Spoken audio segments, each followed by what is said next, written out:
Dragon Den. This is a J Dragon production, and I like to appreciate everybody that sits right there and watches this video. Thank you so much, and I also like you to like, subscribe, and hit that notification button for every video I lay down. Now, I'm just going to listen to this and all this music and see this good stuff that I've done over the years. I appreciate y'all.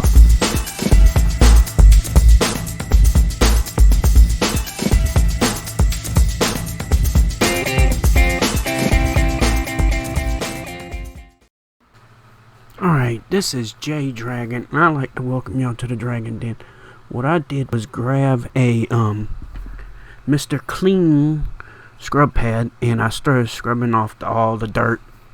I've also sit right there and use some fingernail polish remover to get some more of the dirt off, because this thing looked a little rough. So as soon as I sit right there and went into the thrift store, I sat right there and looked at it, and that softball was I was figuring I could sit right there and come up with something like this. So I started mixing up some white paint, using it for the base, and I sit right there and got my airbrush, and I really like this airbrush. This airbrush has 3 different canisters that you can put on top of your airbrush, and that it's not a dual action, but it is a gravity fed, and I like the gravity fed, so I went with the medium size one. And then I sit right there and put it in, and I sprayed it all over the baseballs just to get a nice coat around, and then let it dry and did the same thing again. But then I also came later on and started painting onto it instead of just putting on there. Then I started off with my eagle stencil, because I wanted to try something and be a little faster, but really it took me a while to figure out how to get the stencils on, because I like these stencils and I wanted to get better at using them. So I sit right there and set up my colors that I was going to use for it. You know, the brown for the feathers, the rest of it. And if you notice, I am pressing down on the sticker as hard as I can in those areas. That way it is not going to seep under there like you would want it to. So I'm doing it with a brush, because heck, that's the way I would think about doing it. We sit right there, and I used my brown. I brushed it on there. I heated it up. I did a lighter brown for the feathers in the back, because, you know, thinking about it, it makes sense instead of using a white, because the white background, and I really didn't think about it much, but I wanted the eagle to be able to be seen. So I would sit right there and use a my knife and craft knife, and use it to take down the paint. That way the picture would come up a lot easier. So then on my second picture with this wolf, I sit right there and started to use my heating gun to help me settle down the stencil. And the stencil, it made it stay better. It helped out a lot. So I didn't have much trouble with this one. But the first one is a learning process, and then you go on. So with this one, I sit right there and wanted to do something a little bit different. Since I wanted to do it black, I was using another color. So really, I like this blue because it's more of a metallic like blue, but it's what I used to make his eye pop out a beautiful blue color more, and I thought it was pretty good. So I've also put a scorpion on there. You know, thin coats, more coats, about 5 or 6, dry it up and do the picture again. It took me a while to figure out how I wanted to do the stencils for these things. And then on my next one, I'm thinking about maybe doing some kind of maybe even Dragon Ball, SpongeBob, or whatever. So I'm going to try and do more. I got a couple of more in the works, but I think I might do on another project later on. But as of now, I really like the red that I was using for it. And if you see that stencil down there, that's a lizard. So I sit right there and used it. And I didn't really show it on here, but as we sit right there and keep talking, this should be it. Thank you for watching. Alright, I'm going to take this matte finisher, Angel's matte finisher, and you shake it up. But I already got some in here. I'm going to use this up, and I'm going to hit it with a bit of Krylon matte finish after it dries up. So I'm going to put it on with the brush, and we'll see what happens after that.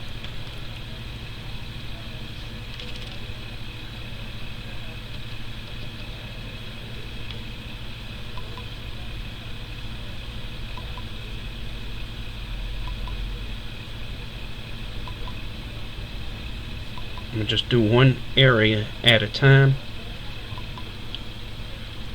It bubbles up when you sit right there and do it. I think mostly this stuff is originally not made to be brushed on, but usually it gets brushed on. So that's the reason why. Sit right there. I'm going to brush it on first on this one. And I'm going to use a Krylon matte finisher to finish it off, to add a little more protection, which really a finisher doesn't add much protection for anything. It just makes it be able to stay on the thing longer. That's about all it does.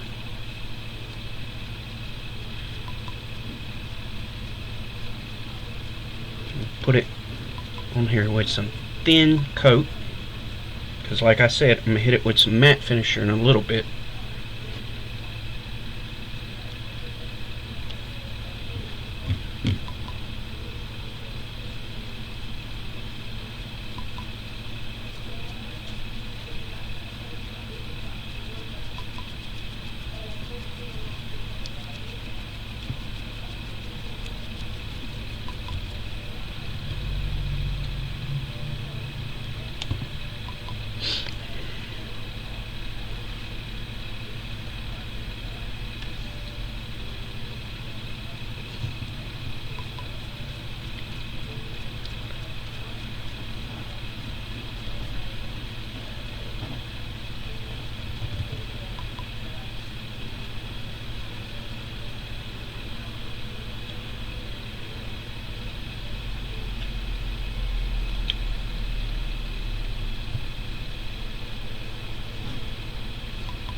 I know it's kind of hard to see that spot that I'm working on, but at least know that I'm getting as much as I can and I'm not oversaturating it, so that way the thing will look drippy later on. I want it to dry up without any drips, so I'm trying to brush it the rest of the way. And then after I get done with this, I'm going to hit it with a Krylon matte finisher, so this way I'm pushing up right here on this side just so it ain't dripping down. It's easy. So at least I got enough on it. I might even try one where I could put stickers or something else onto it. So I'm going to take this, I'm going to respray it all over this for a second coating, and once I get done with this coating, it should